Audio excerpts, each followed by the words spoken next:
الرحیم. فرمایا جب دین کے لیے دنیا کماؤ گے تو وہ دنیا دنیا نہیں رہے گی، بلکہ اس کا لقب ہوگا نعم المال، یہ مال بہت اچھا ہے.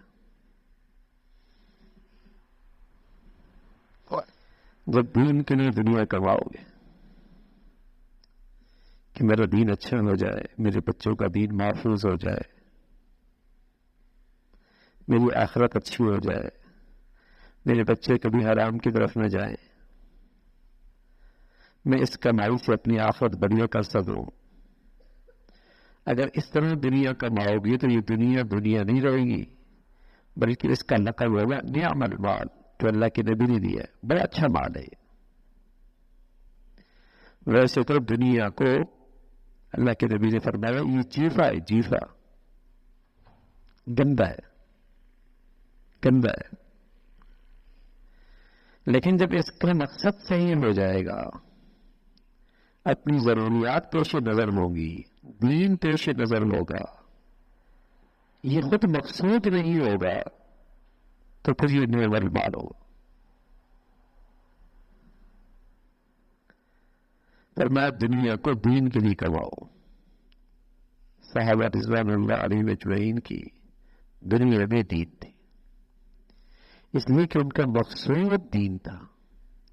ہمارا بسا اوقات دین بھی دنیا ہو جاتا ہے اس لیے کہ ہمارا مقصود دنیا ہے.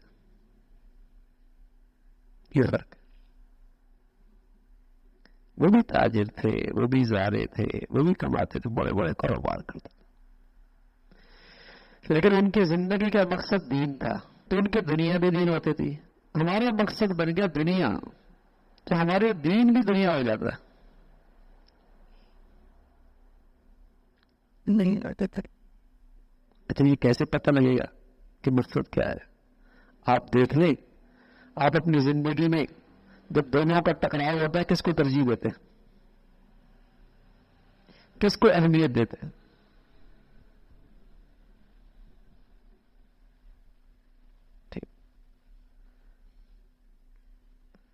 تو دنیا کماؤ دین کی خاطر،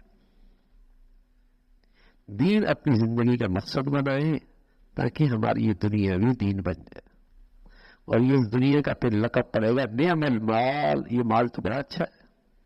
بدنا تو فرمایا دنیا جیفا، دنیا تو مردار ہے، دنیا تو مردار چیز ہے. یہ مسئلہ ہے. تو مقصود اپنا دین بناؤ، اپنے بچوں کا مقصود دین بناؤ، اپنی بچیوں کا مقصود دین بناؤ. اس کے ساتھ دین دنیا آ جائے مبارک.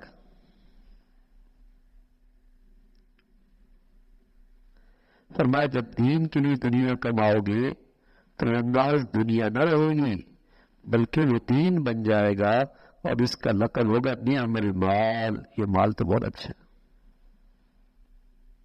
تو صحابہ ان کی دنیا بھی دین تھا، اس لیے کہ ان کا مقصود دین تھا. وہ اپنے دین کے لیے سب کچھ قربان کر رہے تھے. اور جب زندگی کا مقصد دنیا ہو جاتا ہے تو آدمی دیندار ہوتا ہے، لیکن اس کی دینداری بھی دنیا داری ہوتی ہے. اس کی دینداری بھی دنیا داری ہوتی ہے، کیونکہ اس کا مقصد دنیا ہے، اس کا مقصد دنیا ہے. فرمایا جب دین کے لیے دنیا کماؤ گے تو وہ محض دنیا نہیں رہے گی، بلکہ وہ تو دین بنے گا، اور اس کا لقب ہوگا نعم المال، جس کا لقب پہلے تھا دنیا جیفا تھا. دنیا گندی چیز ہے.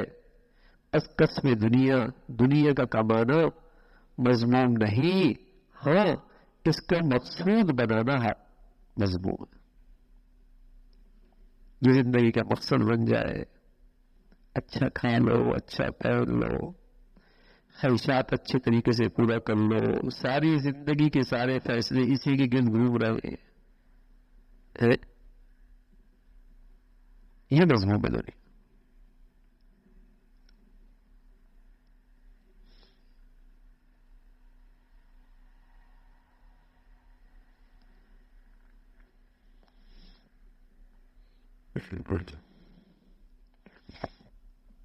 یاد رکھو مسلمانوں کی ترقی کا راز صرف دین ہے. مسلمانوں کی ترقی کا راز کس میں ہے بھائی؟ صرف دین.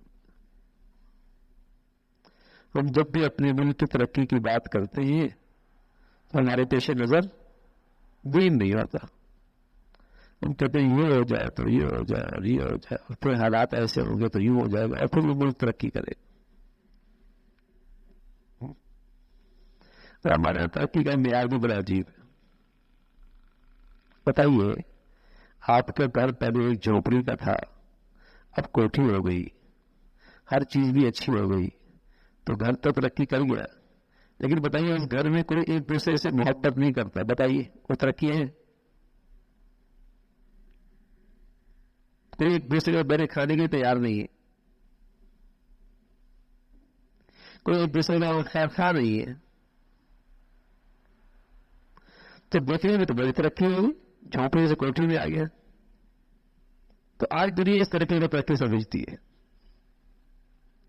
آج دنیا اس کو ترقی سمجھتی کہ چیزیں اچھی ہو جائیں، سامان اچھا ہو جائے، وسائل بڑھ جائیں. یہ نہیں سوچتا کہ ان سارے وسائل کے بڑھنے سے صرف مسائل ہی بڑھیں گے. مسائل کا حل اور ترقی کا راز مسلمان کا دین ہے، بس اور کوئی چیز نہیں. مسائل کا حل، پریشانیوں سے نجات اور ترقی کا راز مسلمانوں کا کیا ہے؟ دین ہے. دین جتنا ترقی کرے گا حقیقت میں مسلمان کی وہ ترقی.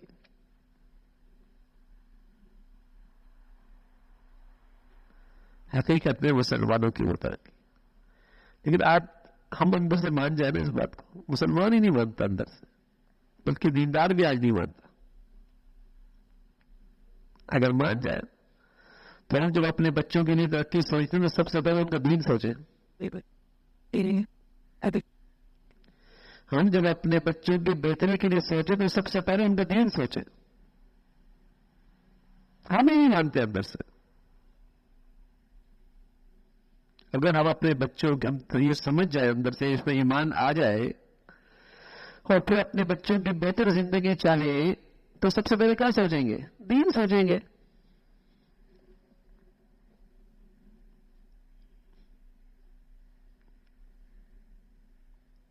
نہیں سوچتے ہم. دیندار بھی نہیں سوچتا بدقسمتی سے آج مسلمان. نمازی حاجی بھی نہیں سوچتا. اس کو بھی آج اپنے دین پر اعتماد نہیں ہے کہ مجھے دین میں عزت دے سکتا ہے، ترقی دے سکتا ہے، میری زندگی اچھی بنا سکتا ہے. اگر اسے یقین ہوتا تو سب سے پہلے دین کی فکر کرتا کہ میں اپنے بچوں کی بہتری چاہتا ہوں اور بہتری دین کے بغیر کیسے ہی ہم کریں؟ ممکن ہی نہیں ہے. اس کے تو وہ دنیا مردار ہوگی، مردار. اب دنیا چیفا مردار ہے اس کے پاس. آئیے، آپ کے بچے کا دین اچھا ہوگا، آپ کی بچیوں کا دین اچھا ہوگا تو نعم المال. اس کے پاس جب دنیا آئے گی تو اچھا مال ہوگا، وہ دنیا اچھی ہوگی. دنیا مردار ہے. دین کے بغیر دنیا کا آ جانا تو قارون کے پاس بھی تھا اور بہت دنیا تھی. پورا اس کے خزانوں کے اتنے بڑے بڑے مخزن تھے کہ ان کے چابیوں کے لیے بھی بہت بڑی طاقتور جماعت درکار تھی. کتنے خزانے ہوں گے آج کے بادشاہوں کے؟ کیا خزانے ہوں گے جو ان کے پاس خزانے سے.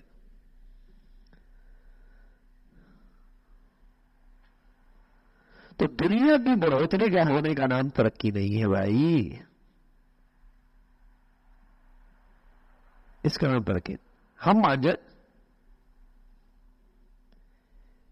کہ مسلمان کی بہتری، مسلمان کی ترقی، مسلمانوں کی کامیابی صرف اس کی حقیقت دین ہے. بس دین سے ہے. دین کے بغیر تو مسلمانوں کی پستی پستی ہے، ذلت ہی ذلت ہے. آج کتنے اسلامی ملک کتنے ترقی کر چکے؟ 50 سال پہلے کے مقابلے میں آج کتنے ترقی کر چکے؟ لیکن بتائیے آج کافروں کے کیسے مسئلہ ہو رہے ہیں؟ 50 سال پہلے اتنی ترقی تو نہیں تھی لیکن دینداری تھی. بتائیے کیسی عزت تھی. کیسے خود مختار تھے، کیسے آزاد تھے.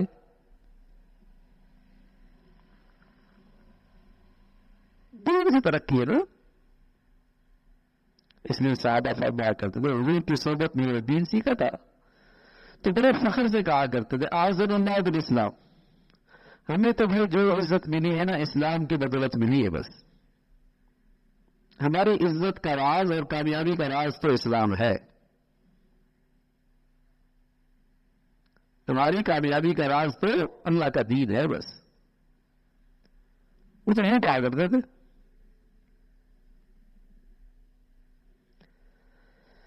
تو مسلمانوں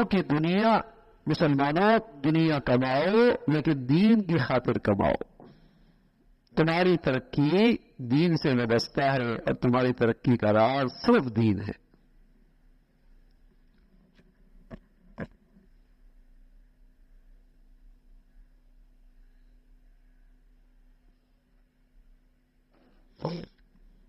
آپس کا اتفاق اور آپس کے اتحاد بھی محض اللہ کا دین ہے. صحیح دین ہوگا نا. گھر میں نہیں ہوگا تو آپس میں اتفاق ہوگا، خاندان میں بھی ہوگا تو آپس میں اتفاق.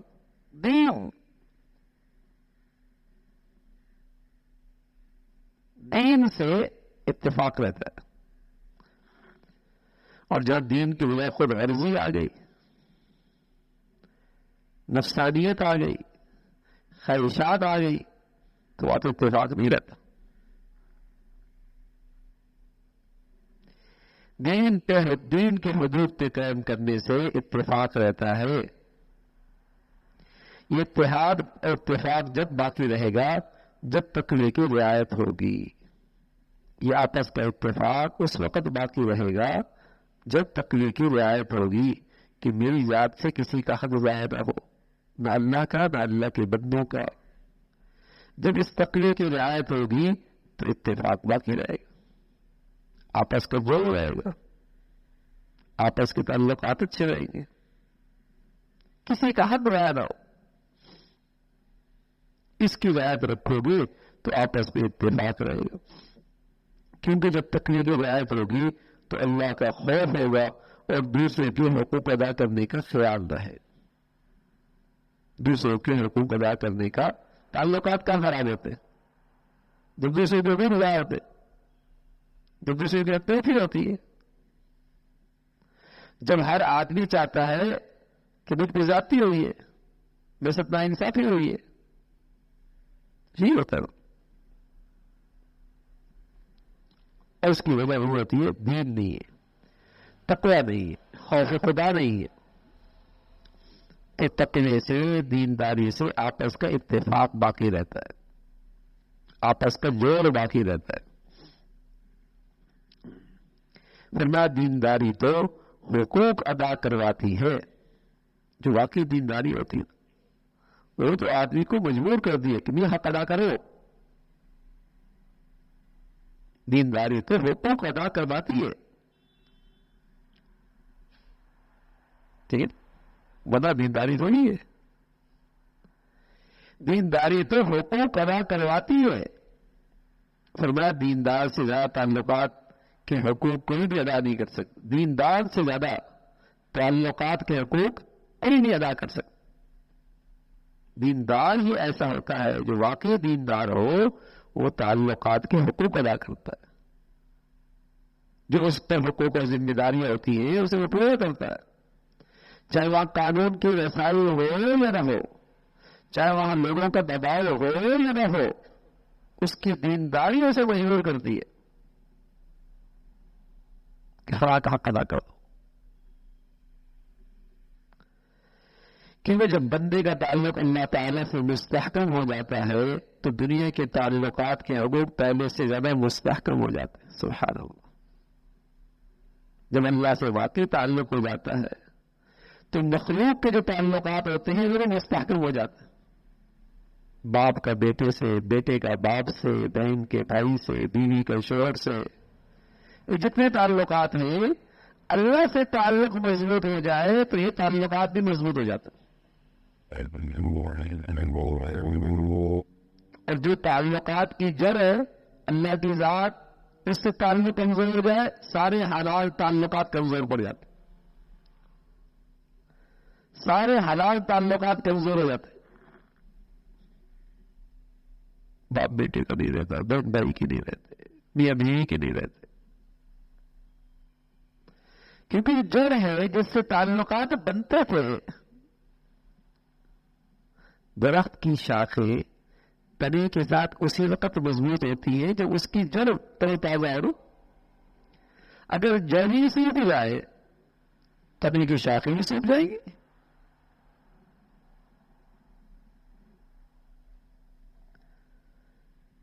تو اللہ سے تعلق ہی جب مستحکم نہ رہا تو سارے حلال تعلقات ٹوٹ پھوٹ کا شکار ہو جائے.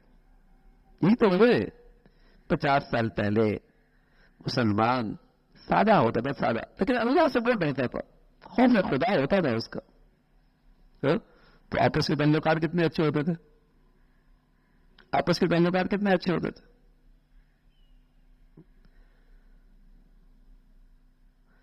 آج بظاہر تھوڑی بہت دینداری نظر آتی لیکن خوف خدا نہیں رہا، اللہ کا ڈر نہیں رہا.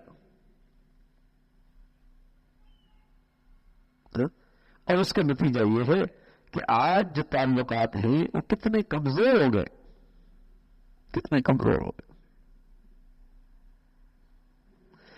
فرمایا لگے دیندار سے زیادہ تعلقات کے حقوق کوئی بھی نہیں ادا کر سکتا. جب بندے کا تعلق اللہ تعالیٰ سے مستحکم ہوتا ہے اور اللہ تعالیٰ سے تعلق مضبوط ہوتا ہے تو پھر دنیا کے حلال تعلقات پہلے سے زیادہ مضبوط ہو جاتا ہے. یہ ثمرہ ہے، یہ اللہ تعالیٰ سے تعلق کا میٹھا پھل ہے، یہ اس کا میٹھا ثمرہ ہے اور اس کا خوبصورت نتیجہ ہے. پھر کہ حلال تعلقات میں مضبوطی آتی ہے. تو بتائیے دینداری میں کامیابی ہے کہ نہیں؟ اگر ہم چاہتے ہیں کہ میرے بچوں کی میرے بیوی کی زندگی اچھی گزرے تو کیا شرط ہے؟ وہاں دینداری لے آؤ. اگر یہ چاہتے ہیں کہ میرے بیٹے اور میرے بیٹی میں آپس میں محبت سے رہیں تو اس کے لیے ضرور کیا ہے؟ دینداری لے آؤ.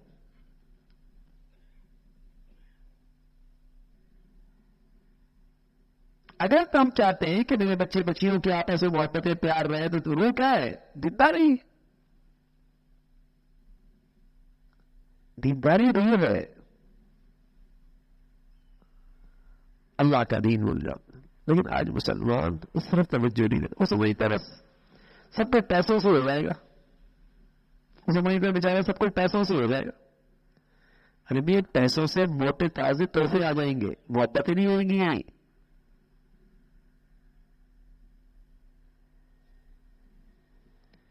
پیسوں سے اچھے اچھے تحفے آ جائیں گے، محبتیں نہیں آئیں گی، شکلیں رہیں گے.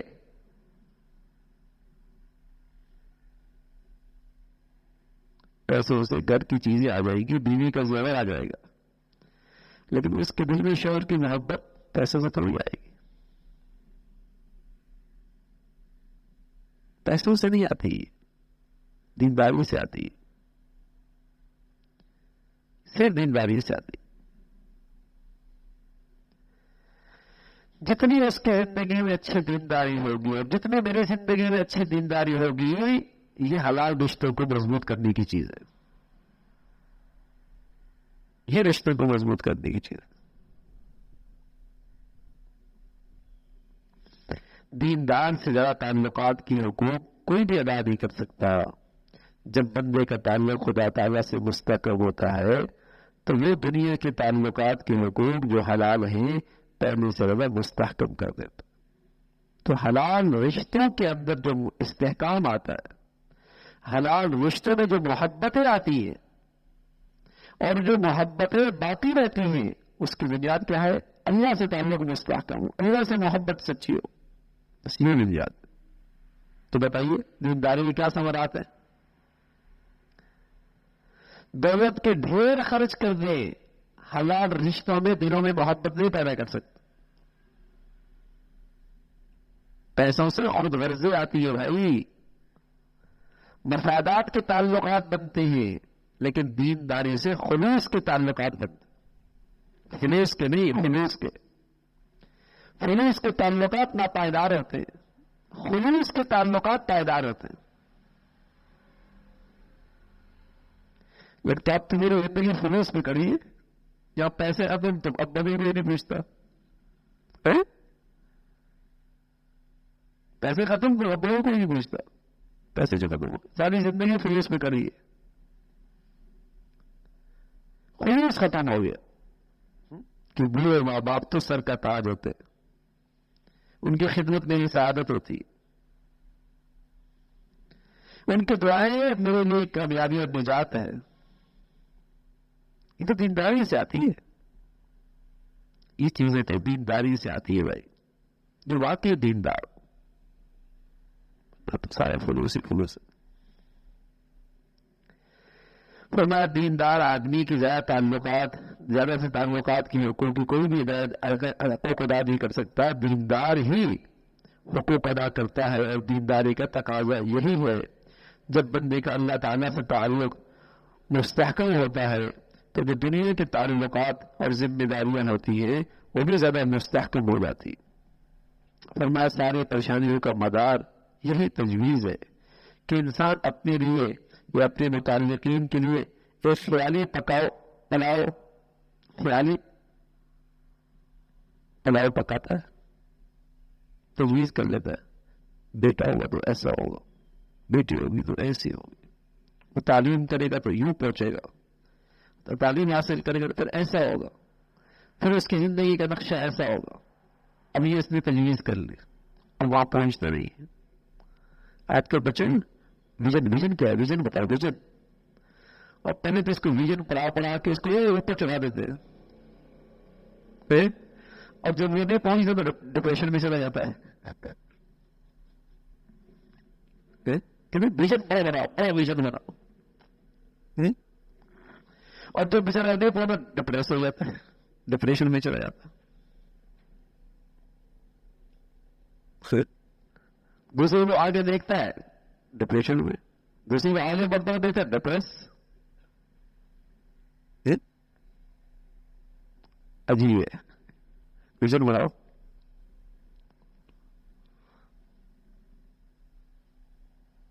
ٹھیک ہے یہ دنیا میں جتنے ڈپریشن میں ہوتے ہیں اکثر یہی ہوتی مخلوق ہوتی ہے ہمارا دین کیا کہتا ہے ہمارا دین کہتا ہے تدبیر کرو کوشش کرو نتیجہ اللہ پہ ڈال دو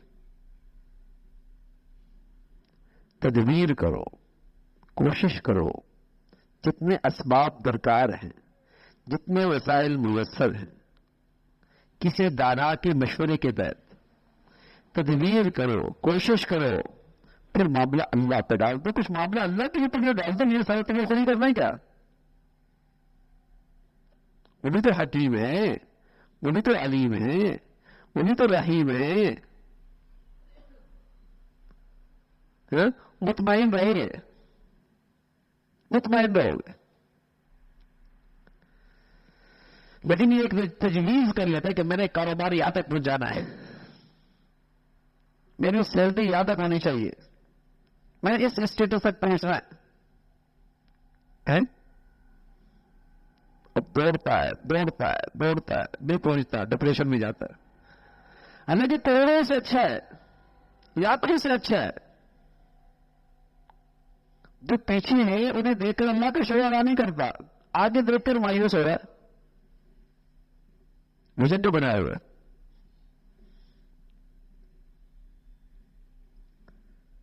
تدبیر کرے کوشش کرے معاملہ اللہ پہ ڈال دے معاملہ اللہ پہ ڈال اور جو نتیجہ آئے سمجھو اللہ حکیم ہے اس میں کچھ حکمت ضرور ہے اللہ رحیم ہے اس میں ضرور کوئی مصلحت ہے تو مایوسی نہیں ہوگی ڈپریس نہیں ہوگا ساری پریشانیوں کا مدار یہی ہے کہ ہر آدمی اپنے لیے کچھ تجویز کر لیتا تجویز نہ کرے تدبیر کرے بس تجویز اللہ کریں گے اور اس کی تجویز پہ راضی رہنا یہ بندگی ہے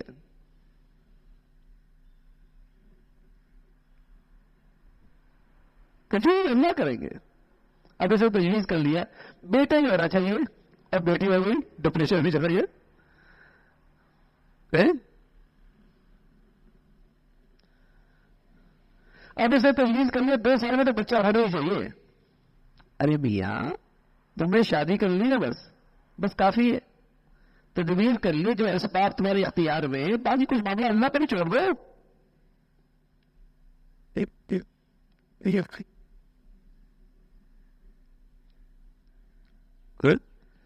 وہ تو اللہ تعالیٰ کہتے ہیں یاخذ بنا یشاء یعدل من یشاء اناثا ویہب من یشاء الذکور. چاہے تو اور بچے دو، چاہے بچہ دو، چاہے دونوں دو، چاہے کچھ بھی نہ دو، مرضی میری.